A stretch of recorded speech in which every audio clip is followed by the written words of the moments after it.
Salut! În continuare să vă arătă o chestie interesantă, cum îi spunem noi, curentul fantomă, da? Avem o lampă, se aprinde, se stinge. Fiți puțin atent, da? Asta o cresc cu 2-3 jucărele. Una din asta e un nou contact. Da? Îl deschid. Fiți puțin atenți aici. Da? Se deziază. Iar fi tensiune pe minunea asta de...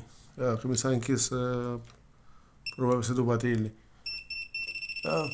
Sau contul imperfect la baterii. Ok. Hai să eliminăm pe asta, spunem că nu e de bază. Nu avem încredere.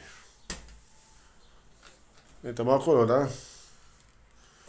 Ăla avem tovarășul pe control, da? Hai să vedem.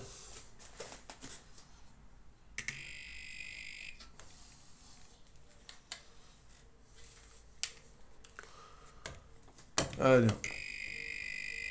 Ce spune tovarăș? Te înțeleg, nu?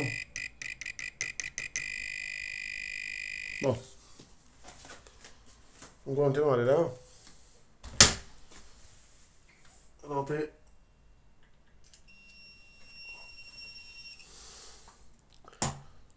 cel de la vihea, da? Hai să vedem. Nimic. Da? Nimic nici aici. Este suportul de prindere.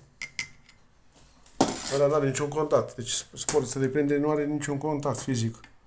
Să zic, ca și ăsta separat, e separat de... Să mă rămână am control. Vă vedeți, da? E nou aici. Vine și aici.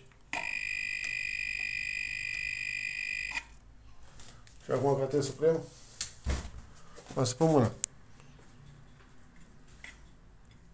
Da? Să pun mâna, da? Vedeți?